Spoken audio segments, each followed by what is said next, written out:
Donc, bonjour mes frères et sœurs, et nous continuons nos études sur l'Évangile de Matthieu. Et ce matin, on tourne encore une fois la page et on s'en va vers Matthieu 15. Notre Père du ciel,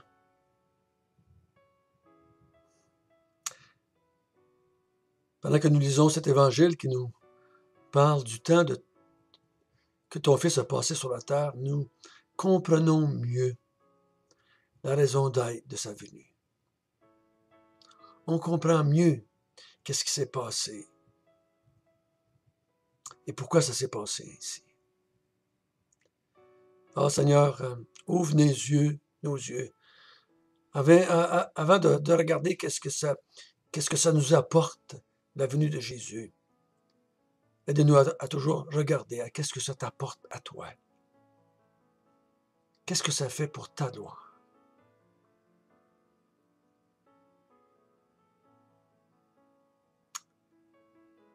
Aide-nous à saisir toujours un peu plus le contexte géographique, culturel, social, géographique, le contexte de ce que nous lisons. Aide-nous à saisir qu'est-ce que tu voulais dire par Matthieu aux Juifs de son temps. Et donne-nous la grâce de l'appliquer pour nous aujourd'hui. Au nom de Jésus.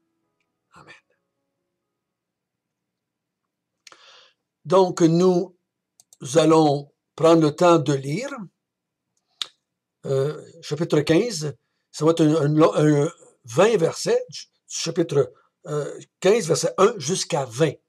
Mais ça va aller à demain avec on complète le restant.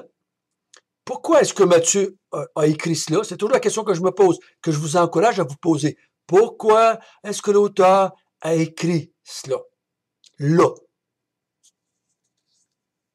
Avant de faire une application morale à notre vie chrétienne en lisant un texte semblable,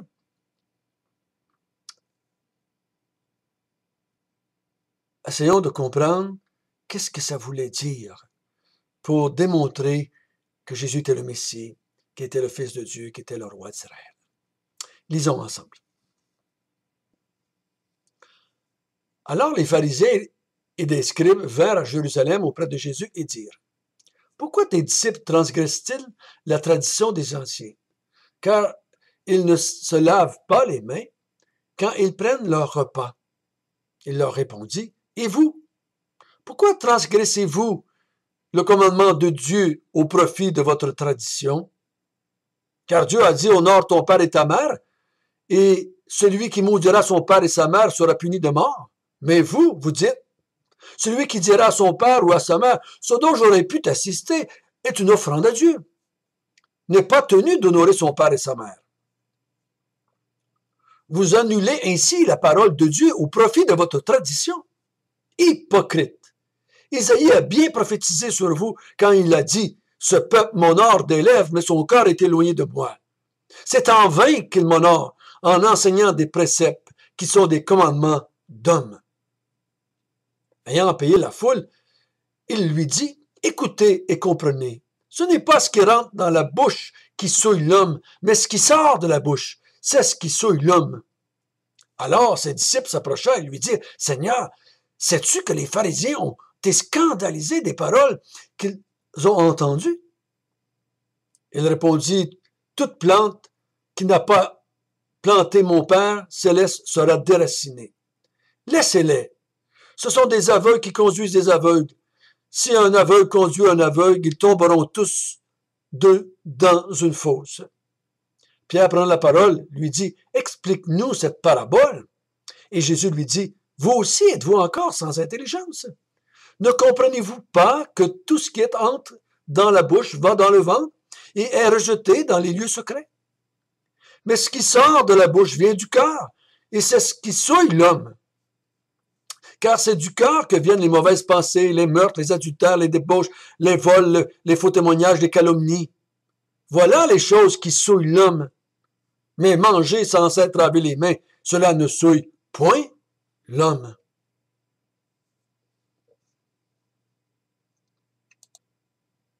Donc, pourquoi est-ce que Matthieu parle de cela? je crois qu'elle commence tranquillement à expliquer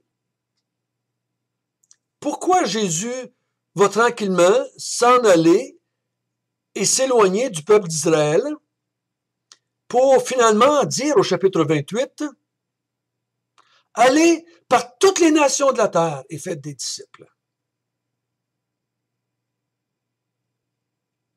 Wow, wow, wow! Le Messie est venu pour les Juifs. Pourquoi tu les envoies, t'envoies tes disciples par toute la terre? On n'aura pas besoin d'aller si loin que ça. Demain, on va voir Jésus aller dans Tyr et dans Sidon et donner à une femme qui n'est pas juive quelque chose qu'elle aurait bien aimé vouloir donner aux Juifs. On va voir la différence demain. Mais ici, ce matin, il va démontrer, il va donner la raison. Pourquoi, après tant de miracles, miracle du chapitre 14 qu'on a vu, cette multitude de miracles qu'il peut faire, pourquoi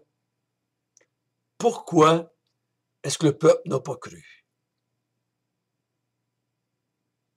Pourquoi l'ont-ils rejeté, leur Messie? Et là, il leur parle de ceci.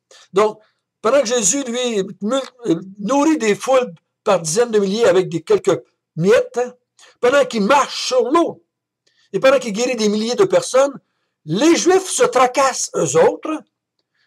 Pourquoi est-ce que tes disciples ne se lavent pas les mains avant de manger? Et ainsi, ils vont contre la tradition que les anciens ont mis en place. Et Jésus réagit. Il dit, vous autres, le peuple d'Israël, vous autres les leaders spirituels, pourquoi est-ce que vous avez changé la parole de Dieu pour des choses d'autres? Et là, il leur donne un exemple.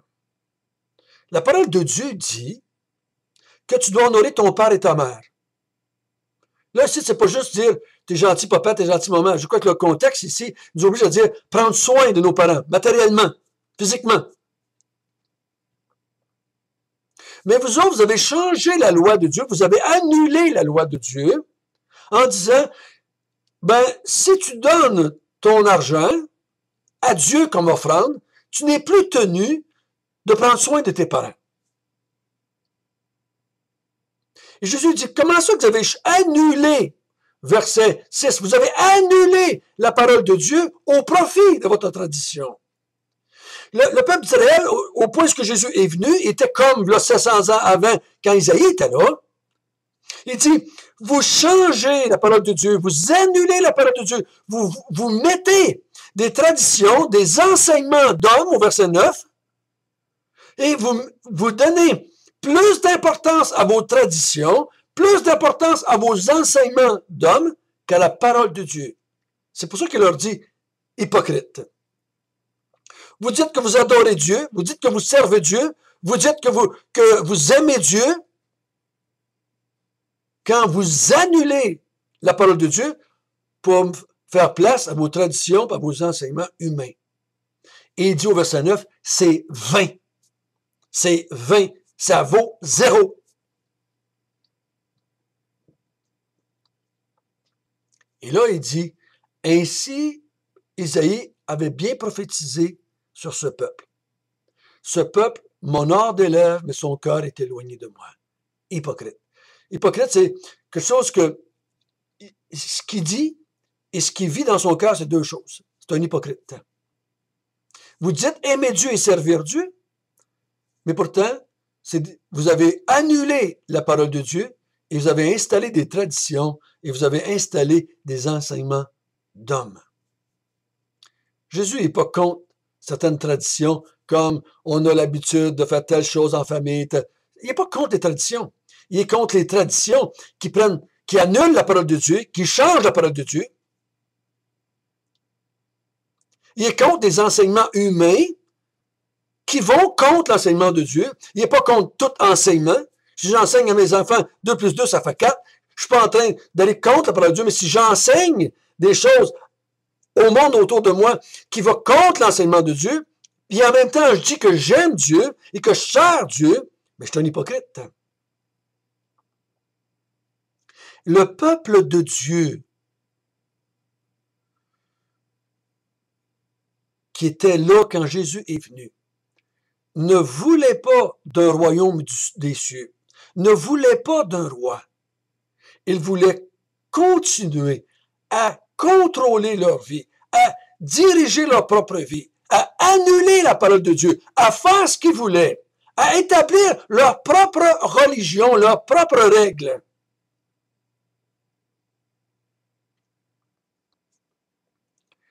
Et là, il leur dit, vous comprenez pas.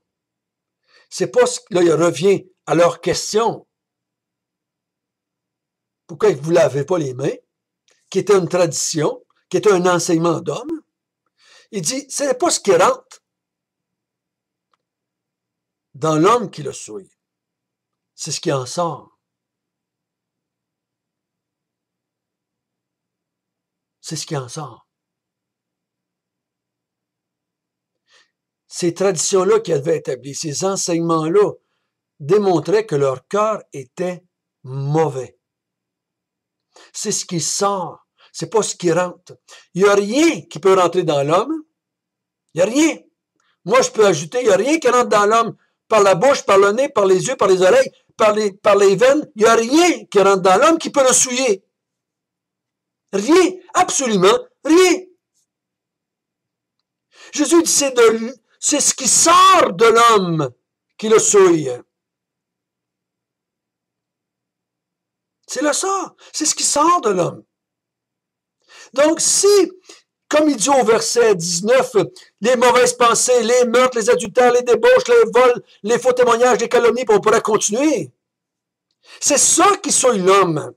Donc, si ça sort de mon cœur, ça démontre que mon cœur est souillé.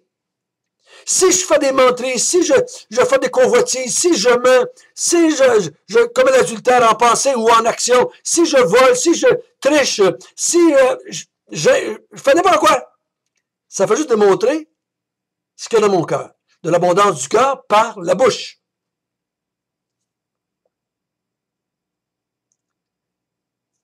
Jésus dit à ses disciples, ce n'est pas ce qui rentre, c'est ce qui sort. Et là, au verset 12, c'est marqué, il dit, sais-tu te as scandalisé en disant ça? Ben oui, Jésus le savait. Et là, Jésus donne une réponse qui est intéressante. Il répondit au verset 13, toute plante que n'a pas planté mon Père céleste sera déracinée. Laissez-les. Ce sont des aveugles qui conduisent des aveugles. Si un aveugle conduit un aveugle, ils tomberont tous deux dans une fosse. Il ne sait pas à cause qu'ils sont dans le peuple de Dieu qu'ils font partie du peuple de Dieu. C'est pas à cause que vous êtes juif que vous faites partie du peuple de Dieu. Il dit, toute plante que mon Père n'a pas plantée sera déracinée. Tous ces juifs hypocrites qui honorent Dieu des lèvres et non pas avec leur cœur, vont être déracinés et jetés. Ils ne feront jamais partie du royaume des cieux. Et si j'inverse, je crois que la vérité va être encore vraie, mais toute plante que mon Père a plantée ne sera jamais déracinée. Ils vont faire partie du royaume des cieux.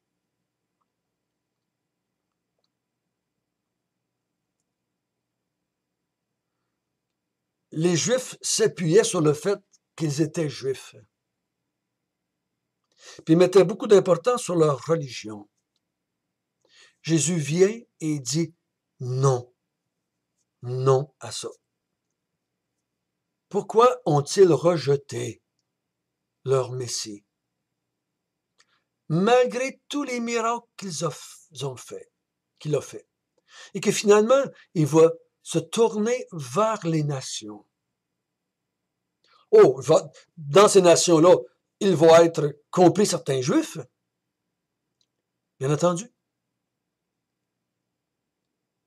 C'est parce que ce peuple-là avait un cœur hypocrite, avait un être intérieur détruit, pourri.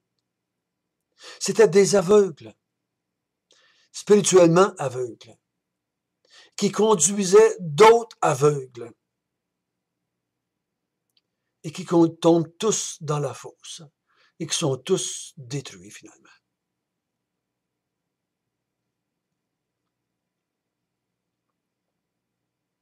Ne laissez pas les gens, frères et sœurs, utiliser ce passage-là ici pour vous dire que vous avez le droit de manger certaines choses, puis vous n'avez pas le droit de manger d'autres choses. Puis, non, non.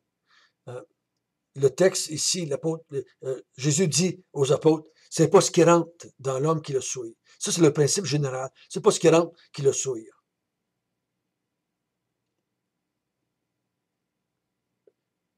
Ce qui souille l'homme, c'est son cœur. Et le cœur du peuple d'Israël est souillé. Et leur tradition qui annule la parole de Dieu et leurs 20 commandements d'hommes manifestent leur cœur. Et Dieu ne pourra pas les sauver. Dieu ne pourra pas les ajouter à son royaume. Ils ne vont jamais faire partie du royaume des cieux. Mais ceux qui acceptent Jésus,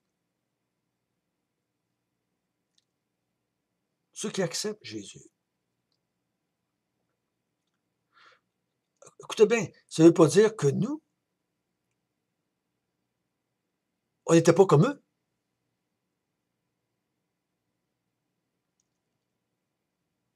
Oui, on était comme eux. Mais le texte n'est pas là pour nous dire comment nous, on a pu rentrer dans le royaume des cieux. Le seul petit indice qu'on aurait, c'est que si on est dedans le royaume des cieux, c'est parce que le Père nous a plantés dans le royaume des cieux. C'est à cause du Père qui nous a plantés dans le royaume des cieux qu'on en fait partie. C'est pas parce qu'on n'était pas comme eux, nous autres aussi hypocrites.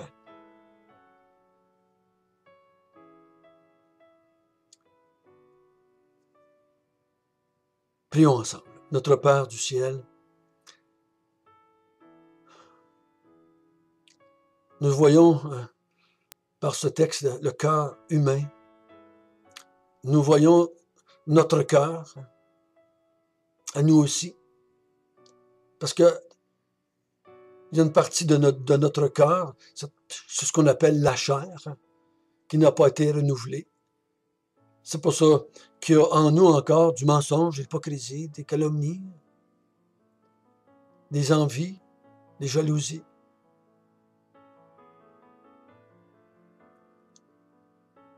Mais nous savons que nous faisons partie du royaume des cieux, parce que le Père nous a plantés dedans.